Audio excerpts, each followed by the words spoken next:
Welcome to that Davis show.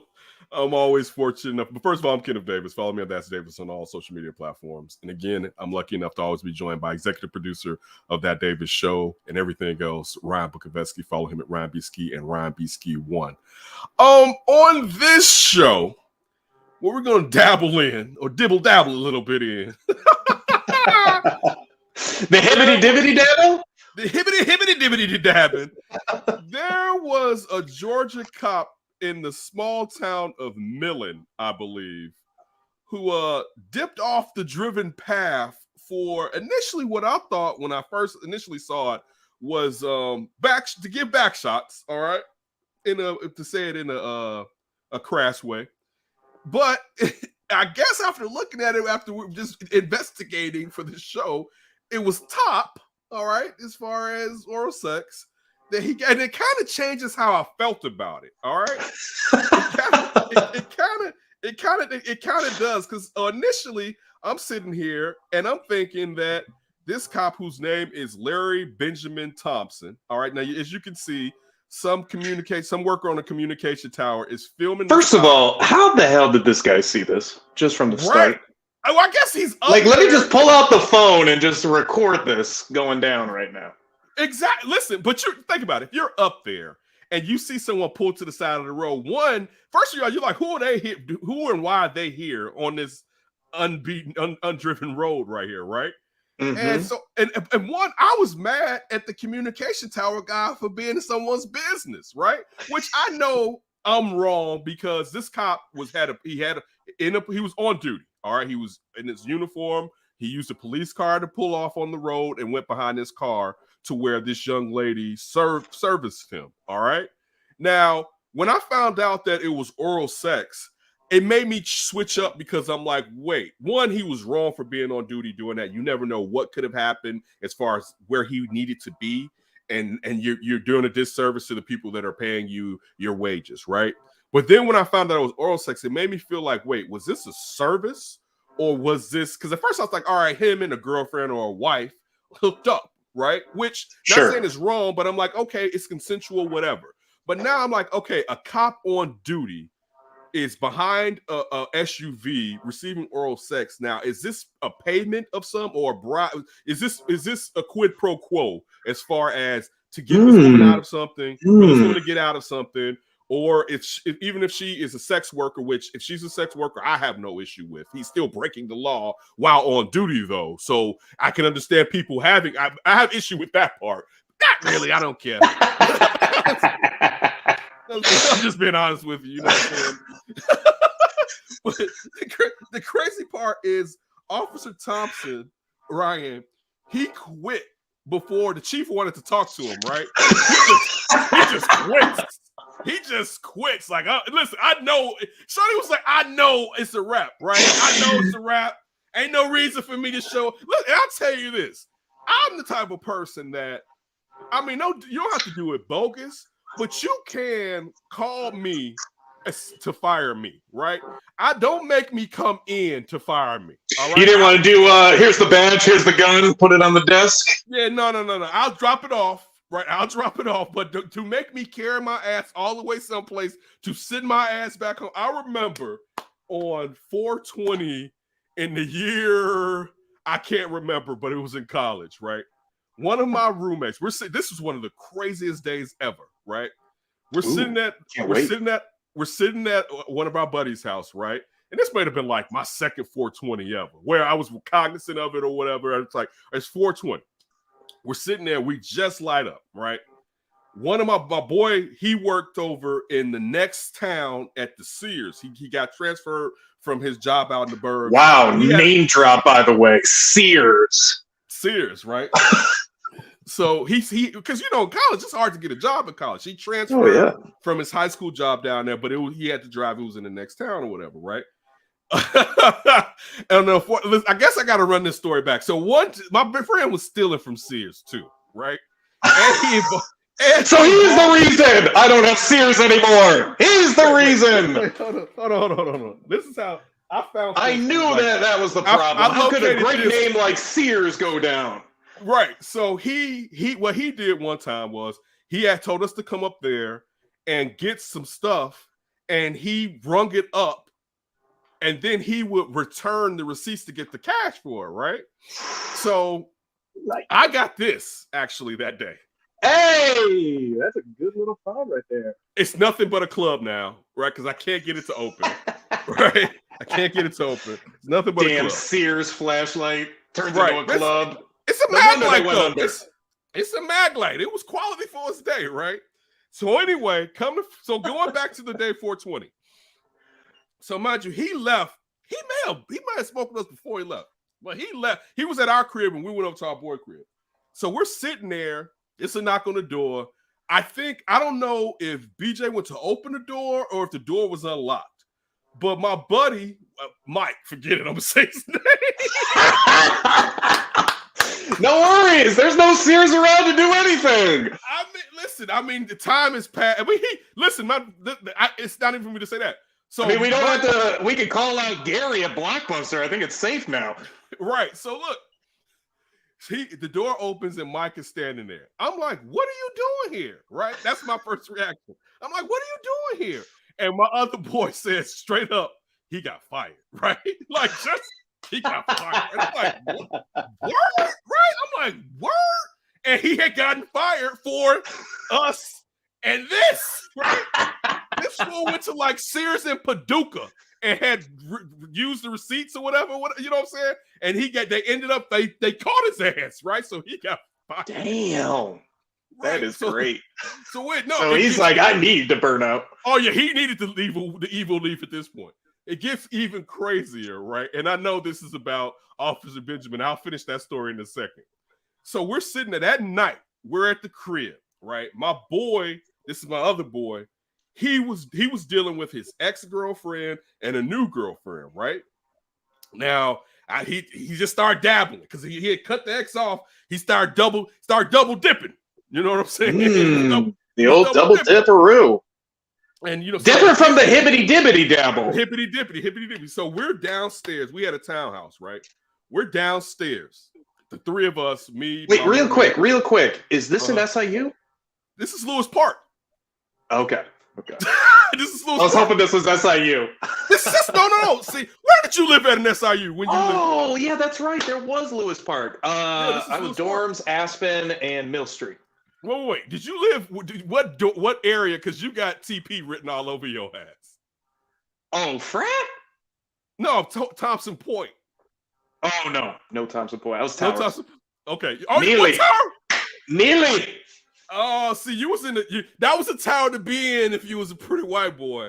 I was really. That was when I went. That was like get behind Neely. No, Neely. The worst was Snyder. Now that was the most ghetto tower of all three, right? I'm happy I didn't. Yeah, May Smith was the creme de la creme. I was in May Smith. All right, May Smith. That was good.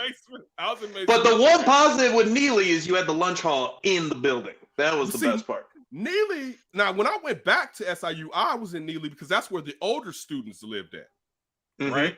Mm-hmm. So, but that's why I said which Neely, is me as well because I left community college to go to SIU. So that's what I'm saying. What Neely was like, y'all were kind of tampered down because older students were in Neely compared to May Smith and Snyder's where the freshmen were at, or whatever, right? So. It's college. For me, being someone who was part of my life raised on the low ends and running through the project buildings and the ickies and in the PCs with the lights out and the elevator not working and people actually on the steps and you're running past them in the dark, all you can do is hear them, right? The Snyder had a little bit of that on it. Just a little salt bay of that. Yeah, stop it. So anyway, we're in Lewis Park, right? And we have this 4-bedroom. It's only 3 of us. And my buddy is upstairs with his now girlfriend, right? If you could think how Lewis Park was, it had the steps that you could see through because they didn't have that back part to it. Most people's table were behind that step, so you could see through. You could see through to see who was at the front door, right? So I'm sitting at the table. My boy opens up the door. It's his ex. Now, mind you, all you hear upstairs is the door, his room door open and slam it back, open and slam it back. Oh, I'm loving this. So the ex is like, where he at? Wah. We're like, I don't even. Now, mind you, I'm not at the door. All right. I'm in the kitchen. All right. Basically, I'm in the kitchen. I'm not at the door. But I'm going to tell you why I failed at. Right.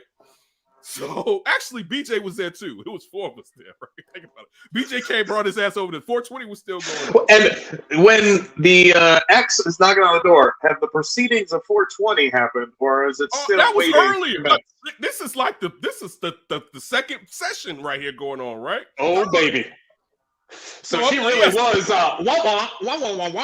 No, wait. I'm not even saying sex. I mean, as far as us smoking, I'm not saying sex. I don't know what anything they had done upstairs. No. That's what I'm saying. Like, the ex is knocking on the door, like, where are you at, kind of thing, so and you're all like, what's happening right now? Right. Oh, I get you. I'm sorry. The walk, the Charlie Brown's mom. My bad. Yeah.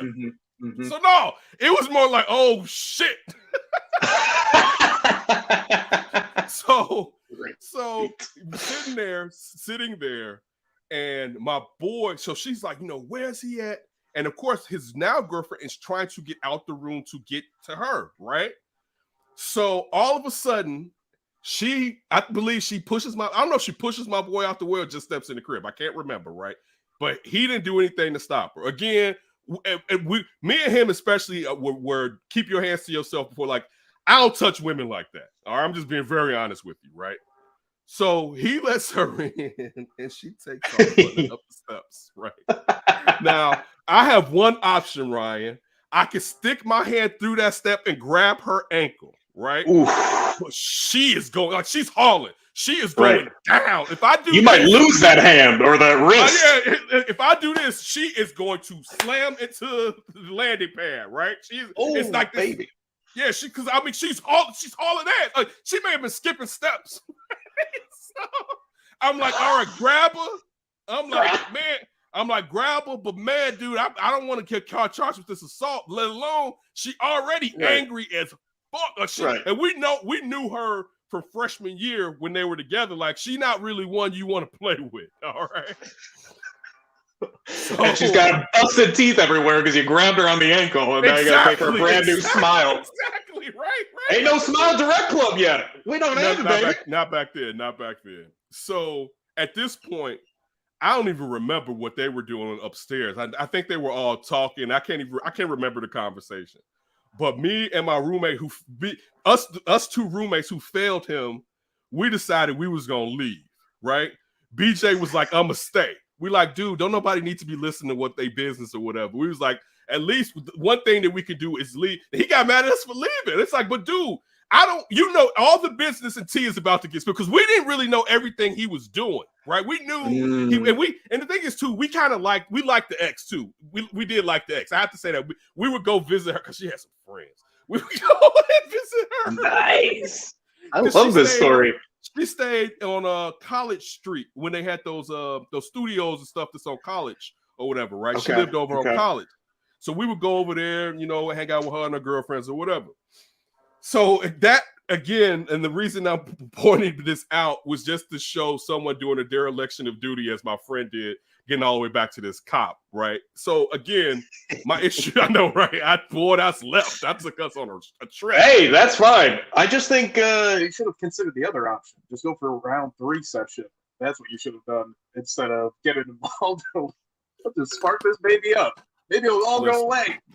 Listen, you got to keep your shit lower than that. I mean, he had to tell old girl the real deal that, listen, I'm with Shorty and you got to play a position, right? Like, he was that his dabble wasn't right. You know what I'm saying? I'm not to say I haven't been there with my dabble. I wasn't being completely fair and honest, but I've been there where he was a young man still learning the power of the dabble. I've been there where the chips were on the table. Hey, this is what it is. All right.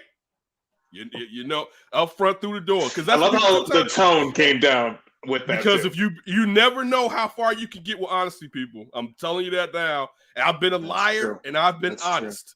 You know what I'm saying? And you'd be shocked at how many people might react the exact opposite way you would think if you're just. You will. You know what I'm saying? Like, hey, let's keep it a buck. You know what I'm saying? Let's be honest. So anyway, back to Larry Benjamin, who was getting his service behind the car. I started thinking, was this lady doing this consensually or was it forced? And I mean, forced by paying back a debt, getting out of something, perhaps being a drug Maybe even user. like, hey, I can help you if you help If me. you help me. Yeah, that's what made me, because I'm like, what? Because think about it like this. Why are y'all outside behind us? You could do this in the, she had a big ass SUV, right? And it was tinted out, right? Like what kind of, like, this looked like a John getting served, to be honest with you. You know what I'm saying? Like, That's what I'm wondering. Is the communication guy in on this at all that's filming this up top? oh, oh yeah, I'm gonna be, Is there anything? This is what you do. I'm working on pole 3, telecom Right. pole 3. Have his ass pull around there. We're gonna say, you never have to do it again, girl. Never, Oh, that would be a great movie right there. This cop is just taking advantage of this sex worker because the laws are all in his favor. There's nothing for sex workers. So she hires somebody or knows a friend that gets all get up with the yellow construction, the hard hat. I'm gonna go up here. I'm gonna start filming as soon as he pulls up.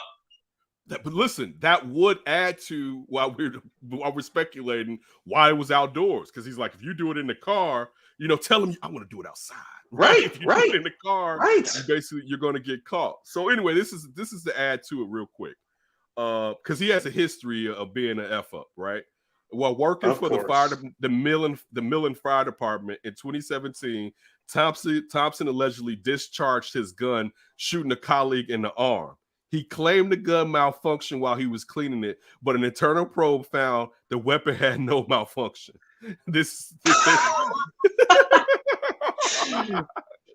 My finger slipped, so it must have the gun broken. It gets worse. In 2020, a woman who had been in a relationship with Thompson contacted the police to accuse him of harassing her. Thompson admitted to running her tags and finding her new address, claiming he was trying to return some old items to her. So this dude has a history of being a habitual line stepper. So that's why we're not giving him a pass on this, because I hope it was consensual, but I hope this lady wasn't forced. And initially, let me say this too. Only reason why we played that, because I'm just thinking about it out loud now. When we came up with these topics, or I believe I sent you this topic, right, Ryan? I sent Ryan this topic. Initially, I thought it was a consensual act. And until right before the show, and not to say I couldn't have pulled it from the show, so that's still on me. It's malfeasance on me. I didn't think that. That's when I saw the picture from the NY Post, and I was like, wait, that's oral, and then it made me start thinking if it was consensual or not. So that, because usually I'm starting to believe that this was a sting operation. I don't know, but I just want to say usually we don't do things in poor taste, and that's not like just for shock value or whatever. It wasn't why. It was to talk about. No, I mean, like you said, I would totally hope, because like I'm with you. I'm not hating on sex workers. You're doing your thing.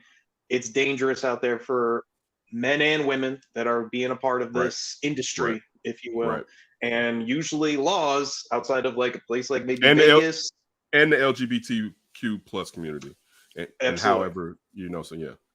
So regardless of what you are, when you are in that industry, you're taking on a risk, because most of the time the laws are completely against you. And this stuff isn't uncommon. I mean, if you see stuff, and I don't want to like base it on TV shows, but you see something like The Wire, you totally understand that this is how the game works. You talk about the game all the time, Ken. Like when you're in the game, anything can happen. And sometimes you gotta work with the enemy. Sometimes you gotta do what you gotta do. You have to. I mean, that's the game, and that's why, to the most part, I mean, it's easy for me to tell people not to do it, but you don't know the shoes that someone's walked in, the reason that they have to do something, and what led them down that road. So it's always easy to judge someone else and then do it from a tower. It's ironically, but to do it from but like it's just one thing one thing that I've been trying to think of is not to judge people just because they may do something that I wouldn't do. You know what I'm saying? And I've been that person. One thing I hate, to go along with what you're saying, I hate when I see, like, remember Delonte West, when they were trying to highlight him being homeless? Or like I've seen like other stories where it's like a model, let's say, now eating or just being homeless, eating basically from the trash, and they're like taking pictures of it. Like, it's so easy to just be like, wow, what a fuck up. But it's like, you don't know, man. You don't know what they went through, what's going on, and I hate that assumptive kind of like thought process with these things. The worst part too is you don't give that person credit for already, like, think about Delonte West. He always had those issues, right? And still made it to the NBA and was a key player on the team that won. Just like he was fighting and had a long career. There's plenty of guys that are done right away. Dude, he was fighting those demons and excelling. So yeah, he stumbled.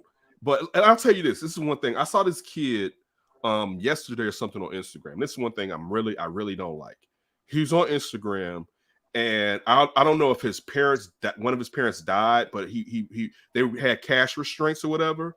And some kids, I don't know if it was one kid or a bunch of kids, had bought him like some sweats and like some shoes. And my only problem was, why did y'all record it? Like and one of my boy from that was upstairs that night with the dabbling. I remember one thing he used to always say when we were younger. It was, even when people are doing something charitable, they're doing it for themselves. Like, there's still a part of, look at me, what I did, right? And that when I see kids, and I'm not saying this, I like the fact that kids are looking out for other kids, but when they record, because you're still showing that this kid didn't have something. You don't put, like, it's hard out there to be somebody that doesn't have something, let alone when people that's their go-to to diss you, because all of us have been bullied in some form. Maybe not as bullied as much as others, but all of us have had something that you can tag on, you know what I'm saying? Right. Like, so, like, right.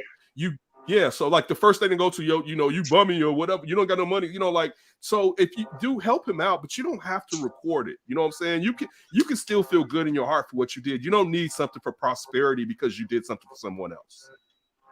Yeah, that reminds me of like the ice bucket challenge. That made me like sick to my stomach. How people were just like, let me just take a video of me doing the ice bucket and call somebody out because that's fun. And it's so you dissing D did? What? D did that? You know D, and so D's lust for social media. Oh, D's retired and still lusts for social media. Me and my roommate were talking, and we played that clip with the gas, and like D said, that line had us dying laughing. Where D is like, the draft post on social media, and you were like, you didn't post something on social media. We died. That was so funny. Right. Like, dude, he has to. And then it was like, I think he was like, yeah, I didn't this time. You're just like, wow. Right. Right. The total truth reaction. Like you're watching Bridgerton for the first time. Like, just sucked into, like, what is going on with D right now? But yeah, I'm pretty sure I remember D doing the ice bucket. And again, listen, whoa, the ice bucket challenge was for a great cause. Yes, but I'm saying the people that just used it did become a tool to do it's something. Just like, hey, me, everyone, and no one's even donating. No one's trying to spread word. No one's even caring about the origination. Great point. That's a great point, because most of these people didn't donate jack. Hell no. I don't think they did. What they donated was the water and ice to the ground. That's all they donated. All right. We always appreciate you. We got more stuff coming, so please stay tuned. Make sure you subscribe on YouTube, SoundCloud, wherever you can find podcasts, but definitely subscribe on YouTube as we put everything over there so you can always catch up on it. Ron, always a great job, and everybody, don't do anything crazy before you hear from us again.